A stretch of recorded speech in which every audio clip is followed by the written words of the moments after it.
اس کے علاوہ اسی وجہ سے کیونکہ یہ لوگ بہت سوچ بچار کرتے تھے اور بہت قابل لوگ یہاں پر موجود تھے تو انہوں نے ایک بہت بڑا علاقہ جو ہے اس کو فتح کر لیا تھا.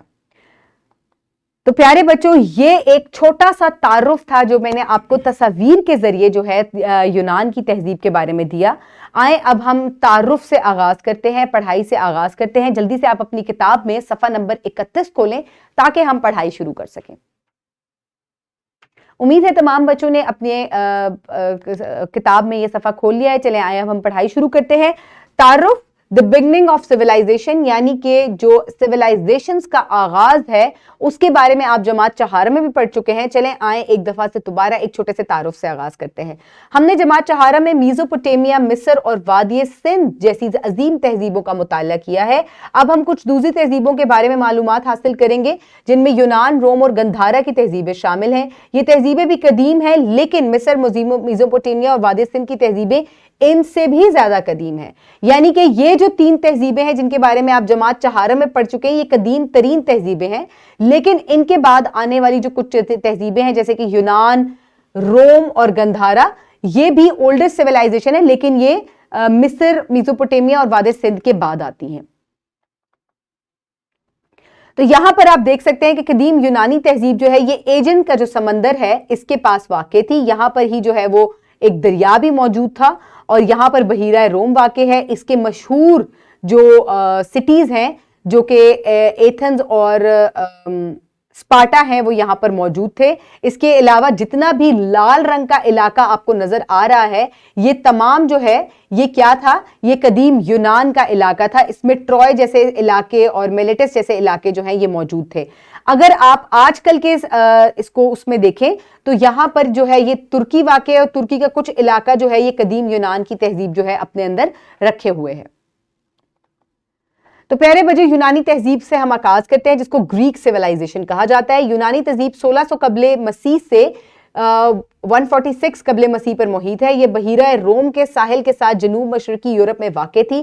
یونانیوں کا معاشرہ نظام شہری ریاستوں پر مبنی تھا. قدیم یونان میں بہت سے شہر تھے. ان بڑے شہروں میں ایتھنز, سپارٹ, کرنتھس, تھینس, ٹروائے, ڈیلفی, مائیسنا, میلٹس وغیرہ شامل تھے. یونان مغربی فلسفہ, ادب, ریاضی, تاریخ, ڈرامہ, اولمپک کھیلوں اور جمہوری نظام کی جائے پیدائش ہے. شہری ریاست سے مراد ایک آزاد خود مختار شہر ہے جو کہ اپنے ملحقہ علاقوں کی سیاسی, معاشی اور ثقافتی زندگی میں مرکزی حیثیت رکھتا ہے. تو پیارے بچوں سب سے پہلے جو قدیم یونان کی یعنی کہ گریک سیولائزیشن تھی یہاں پر سے شہری نظام کا جو ہے آغاز ہوا. یعنی کہ پہلے لوگ ایک گروہ کی طرح رہتے تھے. انہوں نے کیا کیا, انہوں نے شہری نظام کا آغاز کیا جہاں پر لوگ جو ہیں وہ خود ووٹ بھی کاسٹ کرتے تھے اور وہاں کے لوگوں کی ایک خاص اہمیت ہوا کرتی تھی. اس کے علاوہ ان کا سماجی ڈھانچہ یعنی کہ سوشل سٹرکچر کس قسم کا تھا, تو اگر آپ یہاں پر اس چارٹ کو دیکھیں تو آپ دیکھ سکتے ہیں کہ یہاں پر طبقاتی نظام جو ہے وہ کافی زیادہ پایا جاتا تھا. سب سے پہلے جو ہے وہ حکمران طبقہ ہوتا تھا اور اس کو بالائی طبقہ کہا جاتا تھا. پھر میٹکس ہوتے تھے, یہ درمیانی طبقہ ہوتا تھا, اور اس کے بعد آزاد کردار یعنی کہ غلام نچلا طبقہ سمجھا جاتا تھا, اور سب سے نیچے جو ہے وہ غلام آ جاتے تھے اور ان کو اسی طریقے سے رہائش بھی ملا کرتی تھی. قدیم یونان کی بستیاں چھوٹی چھوٹی وادیوں میں تھی. رفتہ رفتہ یہ بستیاں بڑھ کر شہری ریاستیں بن گئی. ان سب ریاستوں کی روایات مشترک تھیں. یہاں سب لوگ ایک ہی زبان بولتے تھے سوائے غلاموں کے. سب باشندے ایک ہی نسل کے تھے. ان سب کے باوجود یہاں طبقاتی نظام رائج تھا. ان میں 3 طبقات تھے.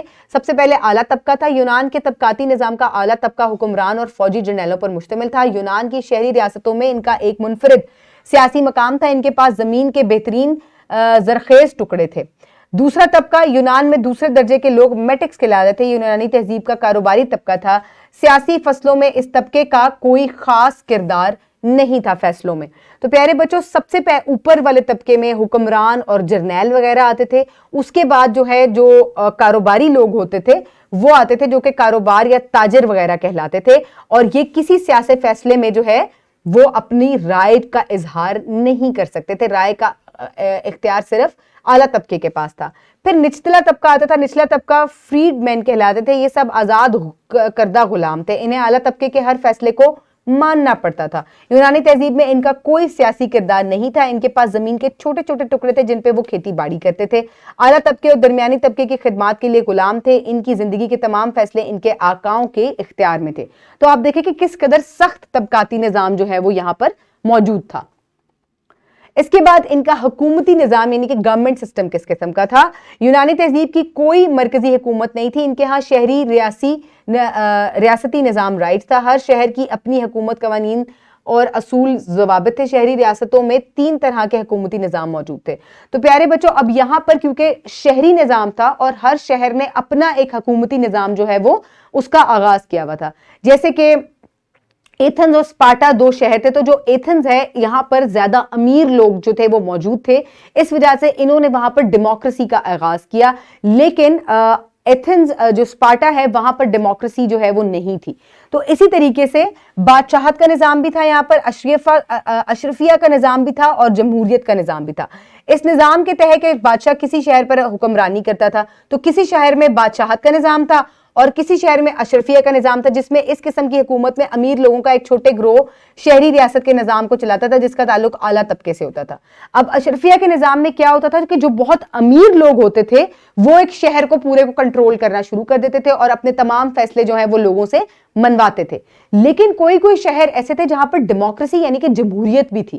اب جمہوری نظام کا آغاز ہی گریک سویلائزیشن یعنی کہ یونانی تہذیب سے ہوا۔ کس طریقے سے ہوا آئیں دیکھتے ہیں۔ جمہوری نظام میں بہت سے لوگ شہری ریاست پر حکمرانی کرتے تھے، رہنماؤں اور اہلکاروں کا انتخاب شہری کرتے تھے، یعنی کہ اس قسم کے نظام میں لوگ اپنے پسند کے نمائندوں کا انتخاب کرتے تھے اور پھر وہ جو ہیں وہ شہروں کو چلایا کرتے تھے۔ یہ اشرفیہ کا نظام ہے اور یہ جمہوری نظام ہے جہاں پر لوگوں کی مرضی سے جو ہے نمائندے کو چنا جاتا تھا۔ اب تشخیص میں آپ نے تحقیق اور تجزیہ نمبر 1 مکمل کرنا ہے۔ یورپ کے جدید نقشے کا خاکہ لیں، نقشے پر ان علاقوں کو نمایاں کریں جہاں یونانی تہذیب موجود تھی، اس علاقے کو نمایاں کرنے کے لیے ہلکے نیلے رنگ کا استعمال کریں۔ قدیم یونانی شہروں کے نام لکھیں اور انہیں کسی مخصوص علامت کے ساتھ نمایاں کریں۔ قدیم یونانی شہروں کے علاقے میں موجود شہر آج آباد ہیں، ان کے نام بھی لکھیں، ناموں کو مخصوص علامتوں سے واضح کریں، نقشہ مکمل کریں، سمتیں اور علامتیں بھی بنائیں۔ تو پیارے بچوں اب آپ نے کیا کرنا ہے کہ آپ نے اس طریقے سے یہ قدیم جو برٹن ہے اس کا نقشہ ہے اور یہاں پر جو مختلف جو شہر تھے پرانے ان کے آپ نے نام لکھنے ہیں۔ آپ دیکھ سکتے ہیں کہ یہ تمام جو ریڈ لائن سے انڈر لائن ہوئے ہوئے اس تمام ایریا میں کیا موجود تھا، اس میں قدیم یونانی تہذیب جو ہے وہ موجود تھی اور یہاں پر مختلف شہر جو ہیں جیسے کہ ایتھنز، سپارٹا، ٹروائے وغیرہ موجود تھے اور آج ان کی جگہ پہ ترکی، یونان، اطالوی، فرانس اور جرمنی جو ہیں وہ موجود ہیں۔ ورک شیٹ کے طور پہ آپ یہ ورک شیٹ جو ہے پرنٹ فارم میں اپنی ٹیچر سے حاصل کر سکتے ہیں یا آپ اس کو اپنی اسی ویڈیو کے نیچے سے ڈسکرپشن باکس سے بھی ڈاؤن لوڈ کر سکتے ہیں۔ یہاں آپ سمتیں بنائیں گے یعنی کہ آپ نے نارتھ ایسٹ ویسٹ ساؤتھ جو ہے وہ ڈائریکشن دینی ہے۔ اس کے بعد یہاں پر آپ لیجنڈ یعنی کہ علامتیں بنائیں گے اور اس علاقے کو نمایاں کریں جہاں یونانی تہذیبیں موجود تھیں۔ علاقے کو نمایاں کرنے کے لیے آسمانی نیلا رنگ استعمال کریں۔ قدیم یونانی شہروں کے نام لکھیں اور انہیں کچھ مخصوص علامتوں سے نمایاں کریں۔ اپنا نقشہ مکمل کریں اور سمتیں بنائیں اور اس کی علامتیں بھی بنائیں۔ تو پیارے بچوں میں آپ کو پہلے سے ہی جہاں جہاں یونانی تہذیب آباد تھی میں آپ کو وہ نقشہ پہلے بھی اور بعد میں بھی دکھا چکی ہوں۔ آپ نے اس کی مدد سے اپنی اس ورک شیٹ کو ویڈیو کو پاز کر کے جو ہے وہ مکمل کرنا ہے۔ امید ہے تمام بچے یہ مکمل کر چکے ہیں۔ چلیں آئیں اب ہم ہوم ورک کی جانب بڑھتے ہیں۔ آپ ہوم ورک میں گھر کا کام نمبر 1 مکمل کریں گے۔ یونانیوں کا معاشرتی ڈھانچہ اور حکومتی نظام کس طرح آپس میں جڑا ہوا تھا؟ اشارہ اشرفیہ کے نظام میں اس کا جواب تلاش کریں۔ تو پیارے بچوں کس طرح سے یونانیوں کا جو معاشرتی ڈھانچہ ہے وہ حکومتی نظام سے آپس میں جڑا ہوا تھا، یعنی کہ کیونکہ یہاں پہ طبقاتی نظام بہت زیادہ تھا اس وجہ سے یہاں پر کس قسم کا نظام تھا؟ یہاں پر اشرفیہ کا نظام بھی تھا، بادشاہت کا نظام بھی تھا اور یہاں پر جمہوریت کا بھی کسی شہر میں نظام تھا۔ تو آپ اس طریقے سے انتخابات، بادشاہت کی حکمرانی اور امرا یعنی کہ اشرفیہ کا نظام جو ہے اس کے بارے میں آپ اس کو اس طریقے سے مکمل کر سکتے ہیں۔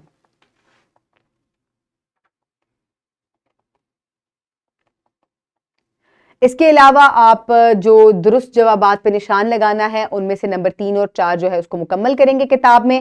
اور آج کے سبق میں ہم نے یونانی تہذیب بحیرہ روم کے ساحل کے ساتھ جنوب مشرقی یورپ میں واقع تھی۔ یونانی تہذیب کا سماجی نظام 3 طبقات پر مبنی تھا۔ یونانیوں نے 3 حکومتی نظام رائج تھے، بادشاہت اولیگارکی یعنی کہ اشرفیہ کا نظام، اور جمہوریت یعنی کہ ڈیموکریسی۔ امید ہے کہ آپ نے آج کے سبق سے بہت سی چیزیں سیکھی ہوں گی۔ مزید ہم اس تہذیب کے بارے میں اگلے سبق میں جو ہے وہ پڑھیں گے۔ تب تک اپنا بہت خیال رکھیے گا۔ بہت شکریہ۔ اللہ حافظ۔